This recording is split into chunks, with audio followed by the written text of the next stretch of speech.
evening. Good evening. Hello there. Oh, I'm so glad to be here. I'm so glad to see you and for you to see me. Good evening. One and all. Isn't this a lovely place? Lovely surroundings. Fantastic. Oh, I have people over here. Hello there. So glad to see you too. Let me tell you what we have here tonight. I should introduce myself first, of course. My name is Lewis Carroll, don't you know? So I have been called many things in my life. An author, a poet, an illustrator, a mathematician, can you imagine? And a teacher. The one that I personally like to add to the list is bon vivant, right? A little bit of the parlez-vous, eh, what? Yes, exactly. But I need to make some announcements as we go so that we know what's happening here. Now, please understand that this is an open dress rehearsal of Through the Looking Glass. Open dress rehearsal. That means that something may go wrong.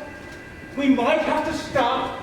We might have to fix something. But that's a remote possibility. We do not anticipate such a thing. I mean, after all, electricity in a wet environment, what could possibly go wrong? Here we are. Now, I should remind you, we are wearing masks in response to global conditions. Please do so. Please keep your distance if at all possible. Please tell planes to go to bloody hell. And when you meet one another, do not do so in this space in the terrace. Meet your friends in one of the conveniently located quadrangles immediately outside the library.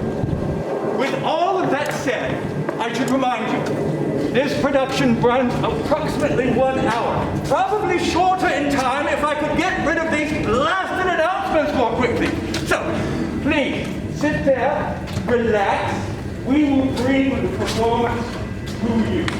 Now, I should say one thing. As to the chess problem, given out on a previous page, I should point out that it would do well to explain that it is worked out correctly as far as the moves are concerned. The alternation of red and white pieces is perhaps not so strictly adhered to as one might find. Oh, and the castling of the queen, well, that's merely a way of saying that they entered the palace. Castle, palace, right? But the check of the white king at move 6, the capture of the red knight at move 7, and the ultimate checkmate of the red king will be found to be, for anyone who bothers to take the time to set the pieces and play the moves as directed, to be completely in accordance with the laws of the game. I thank you. Yes. Oh, one more thing. New words. There are new words in the poem Jabberwocky, please see page 202, that have given rise to some difference of opinion as to their pronunciation. So it may do well to explain that point also. Pronounce slithy as if it were the words slide thee. Make the G hard in Gaia and Gimble. And pronounce wrath to rhyme with bath, right? Easy, there you are. Shall we begin? I think we shall. Thank you for your kind attention. Be well. Onward all.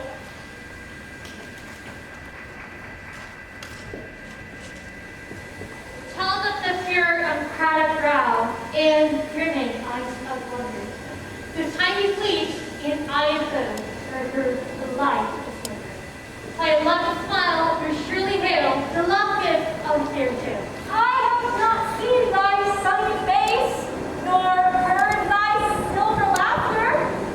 No thought of me shall find a place in thy young life's hereafter.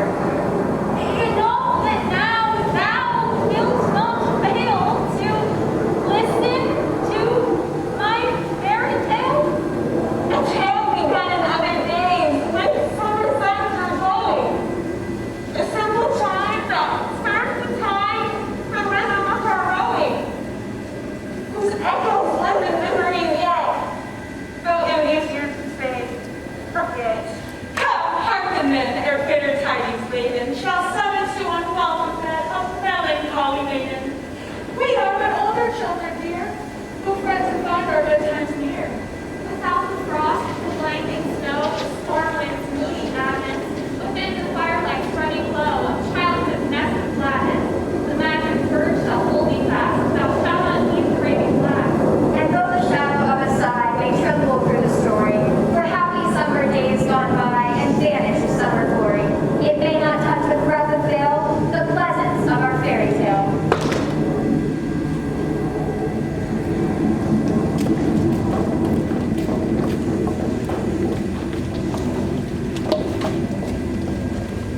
Beware the Jabberwock, my son, the jaws that bite, the claws that catch. Beware the jump, burn and shut, the freeze, bend snatch. He took his vorpal sword in hand, long time to make some foe beside. So rested he by the gum tree and stood a while and thought. And as in uppish thought he stood, the Jabberwock with eyes of flame came whistling through the tulgey wood and burbled as he came. 1, 2, 1, 2, and through. The vorpal flame went snicker snap. He left it dead, and with his head, he went galumphing back. And hast thou slain the Jabberwock? Oh, come to my arms, my dearest boy. A precious day, Callooh, Calais. He chortled in his joy. Was really, and the sliding toes did gyre and gimble and wave. All mimsy where the world grows, and the moongrass outgrave.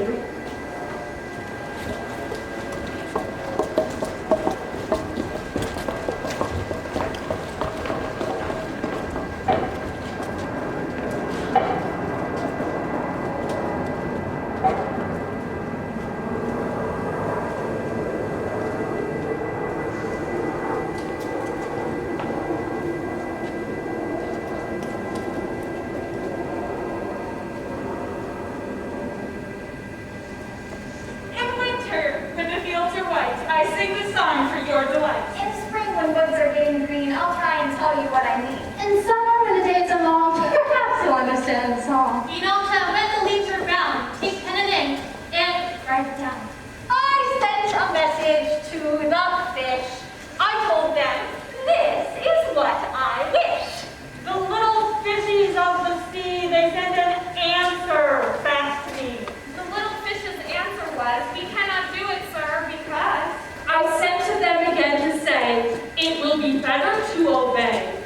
The fishes answered with a grin, why, what a temper you are in. I told them once, I told them twice, they would not listen to advice. I took a kettle large, and you fit the deed I had to do.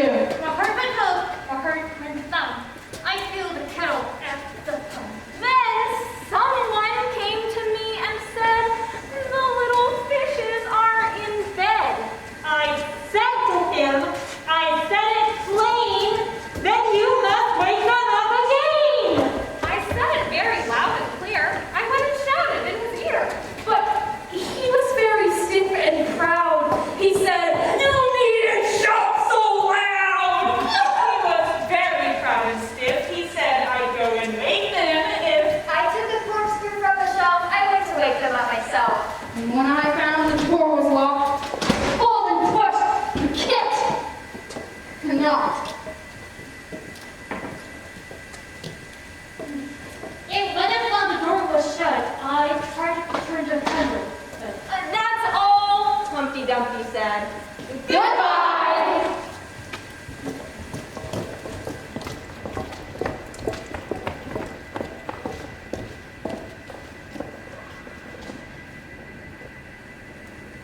The sun was shining on the sea, shining with all his might, doing his very best to make the billows smooth and bright. And this was odd because it was the middle of the night.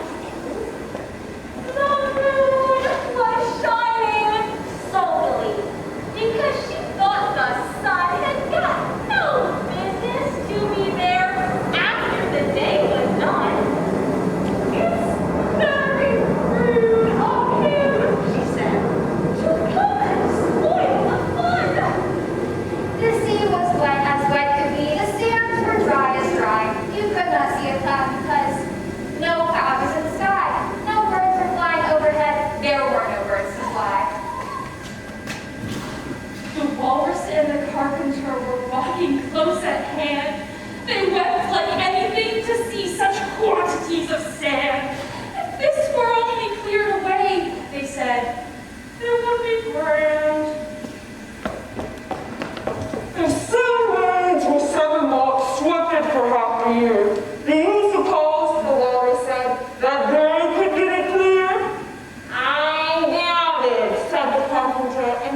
us a little too.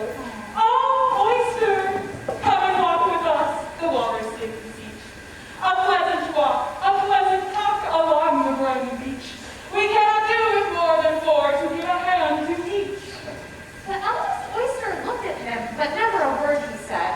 The eldest oyster winked his eye and shook his tiny head, meaning to say he did not choose to leave the oyster bed. But four young oysters hurried up, were eager for the treat. Their cloths were washed, their faces washed, and their shoes were clean and neat. And this was odd because, you had to gin.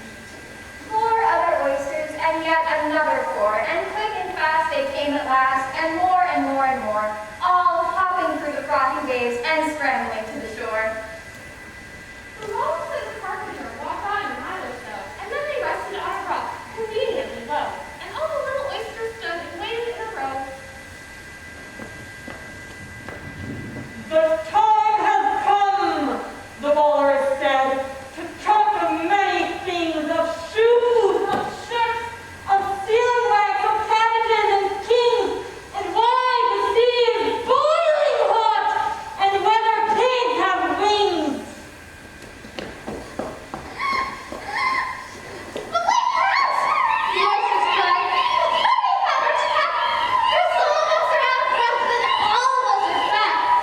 "No hurry," said the carpenter. "They think too much for that."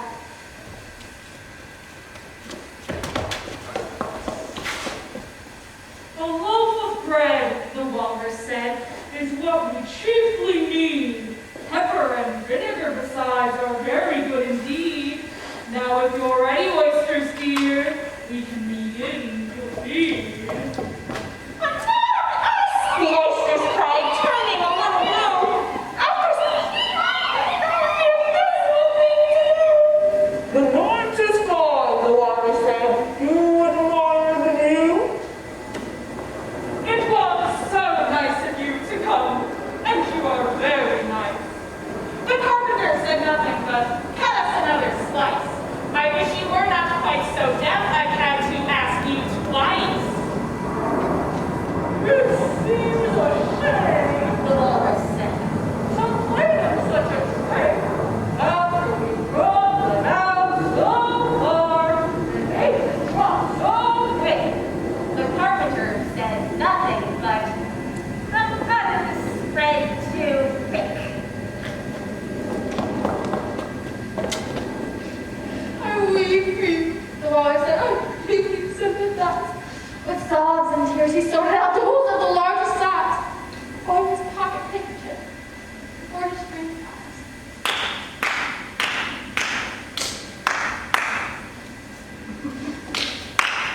"Oh, oysters," said the carpenter, "you've had a pleasant run. Okay, shall we try home again?"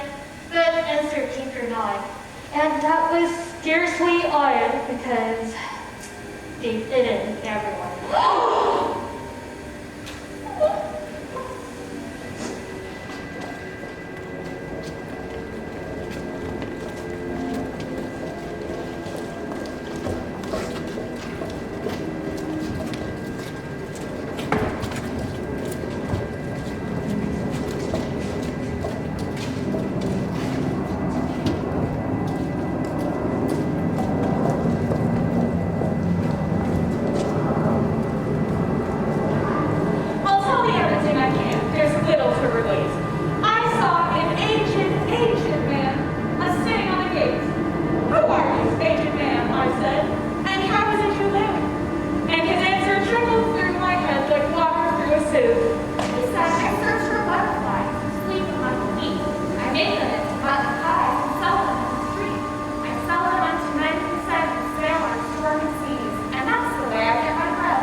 But I was thinking of a way to fit the sail better. Seldom offer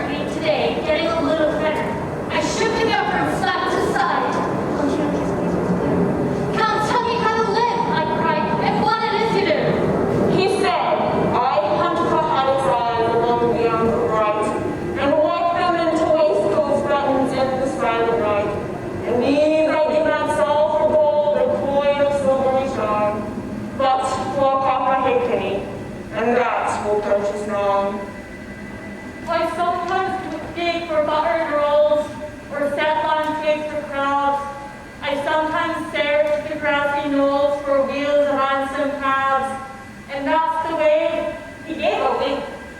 So I wish I get my will, and very gladly will I drink your honor's noble ale. I heard him then, for I had just completed my design to keep the average for rest by boiling in wine.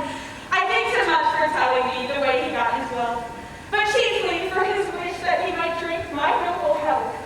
And now, if e'er by chance I put my fingers into glue, or madly squeeze a right-hand foot into a left-hand shoe, or if I drop upon my toe a very heavy weight, I weep, for it reminds me so of that old man I used to know. Whose look was mild, whose speech was slow, whose hair was whiter than the snow, whose face was very like a crow, with eyes like cinders all aglow, who seemed distracted with his woe, who rocked his body to and fro, and muttered mumblingly and low, as if his mouth were full of dough, who snorted like a buffalo.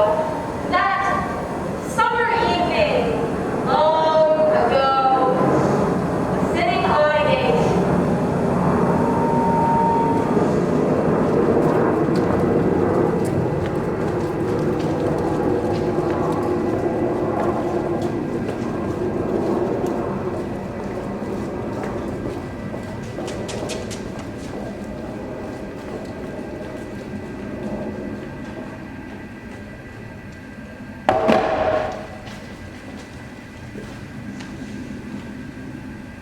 To the looking-glass world it was Alice that said, I have a scepter in my hand and a crown on my head. Let the looking-glass creatures, whatever they be, come and dine with the red queen, the white queen, and me. And hundreds of voices joined in on the chorus. Then fill up your glasses as quick as you can. Sprinkle the table with buttons and bread. Have Cassandra coffee and mice in the tea. And welcome Canelli's victory pastry! Those looking-glass creatures, quoth Alice, draw near. 'Tis an honor to see me, and a favor to hear. 'Tis a privilege high to have dinner and tea, along with the red queen, the white queen, and me. And fill up the glasses with treacle and ink, and anything else that is pleasant to drink. Mix sand with the cider and wool with the wine, and welcome Queen Alice with 90 times 9. The White Queen laughed and stroked Alice's cheek. Then she began. First, the fish must be caught. That is easy, a baby I think could have caught it. Next, the fish must be bought. That is easy, a penny I think could have bought it. Now cook me the fish. That is easy and shall take no more than a minute. Then let it lie in the dish. Well, that is easy because it is already in it. Bring it here, let me sup. It is easy to set such a dish on the table. Take the dish cover up! Oh, it is so hard that I fear I'm unable. For it holds like glue, holds the lid to the dish while it lies in the middle. Which is easiest to do? Undiscover the fish or discover the riddle?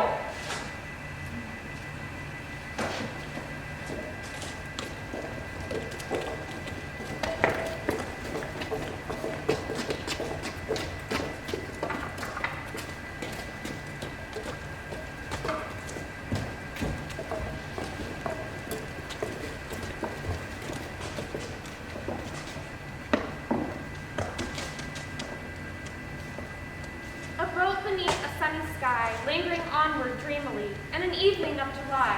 Children three that nestle near, eager eye and willing ear, pleased a simple tale to hear. Long had paled that summer sky. Echoes fade in memory's sky. Autumn frost has slain July.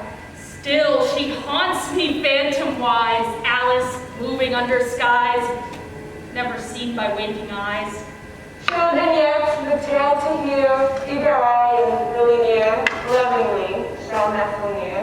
In a wonderland they lie, dreaming as the days go by, dreaming as the summers die. Ever drifting down the stream, lingering in the golden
washing your face this morning.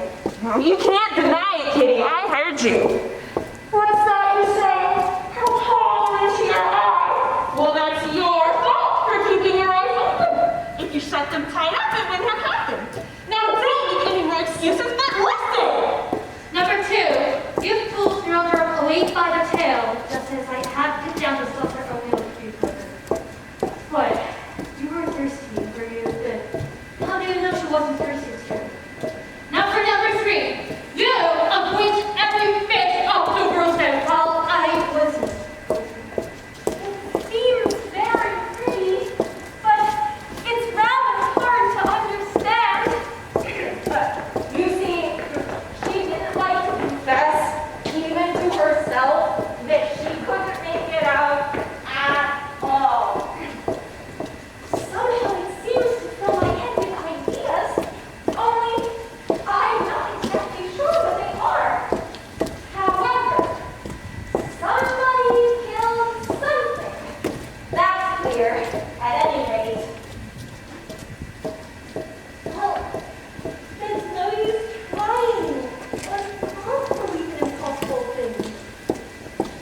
Well, I dare say you haven't had much practice. Why, when I was your age, I practiced for a half an hour a day. Why, sometimes I even believed as many as 6 impossible things before breakfast.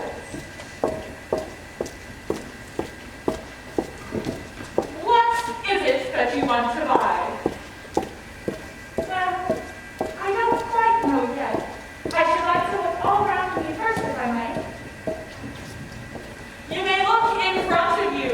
You may look to either side if you like, but you cannot look all around you unless you have eyes at the back of your head. Who did you pass on the road? The king said, holding out his hand to the messenger for some more hay. Nobody, said the messenger. Quite right, said the king.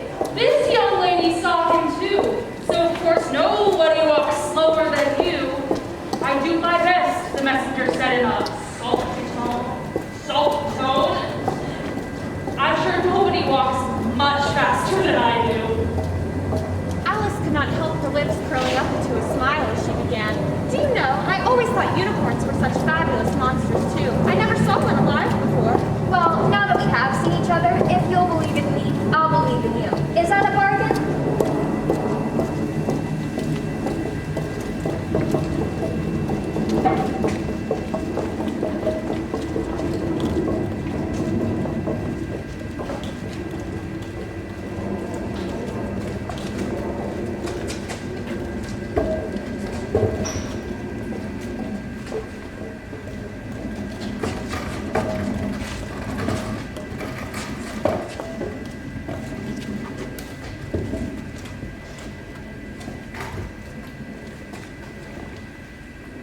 Was Billig and the slimy toes had got and gimple in the rainbow, Nancy was Verbo, and the moon rats out brave. Okay, that's enough for now. There are plenty of hard words there.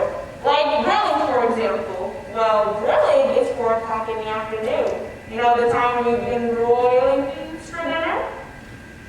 Well, that'll do very well, but slimy? Well, slimy is live and slimy.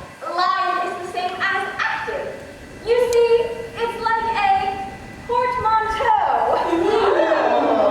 There are 2 meanings packed into 1 word. I see it now. And what are toads? Well, toads are something like badgers. They're something like lizards, and they're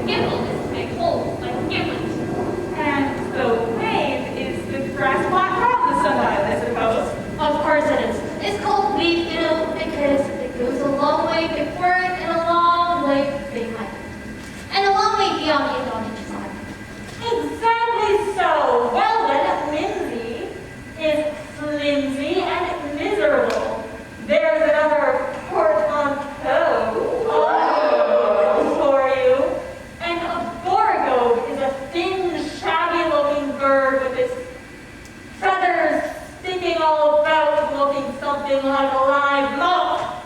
But what are mole rats? I'm sorry, I'm giving you a great deal of trouble. Well, a rat is sort of a green pig.